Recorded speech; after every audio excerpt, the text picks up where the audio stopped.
এই বিধর্মীরা হয়তো জানে না, এই কুপুরি শক্তি হয়তো জানে না। কারণ জীবনকে যত বেশি ভালোবাসে, তারা জীবিত থাকাকে যত বেশি ভালোবাসে, আমরা মুসলমানরা এর চাইতে শত নয়, হাজার নয়, কোটি গুণ বেশি আমরা শহীদি জীবনকে, শহীদি মৃত্যুকে আমরা ভালোবাসি।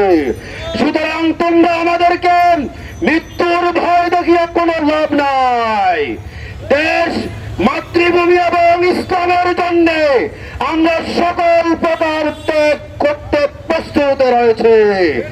এই জাতিকে দাবিয়ে রাখা যাবে না, ৭১ আমাদেরকে দাবিয়ে রাখা যায় নাই।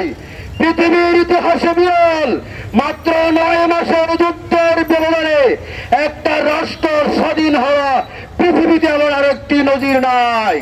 আমরা দেখিয়ে দিয়েছি, মাত্র ৯ মাসের যুদ্ধে আমরা একটি রাষ্ট্রকে স্বাধীন করেছি। ২৪-এ আমাদের ছাত্র জনতা দেখিয়ে দিয়েছে কিভাবে জগদ্দল পাথরের মতো বসে থাকে একটা জালিম পঁচিশকে কিভাবে বিতাড়িত করতে হয়, আমাদের ছাত্র জনতা দেখিয়ে দিয়েছে। সুতরাং আজকের এই মানববন্ধন কর্মসূচি থেকে আমরা হুঁশিয়ার করে বলতে চাই, এই বাংলার জমিনে আওয়ামী লীগ, ইসকন সহ দেশ বিরোধী সকল চক্রকে আমরা চিরতরে কবর দিয়েই ছাড়বো ইনশাআল্লাহ।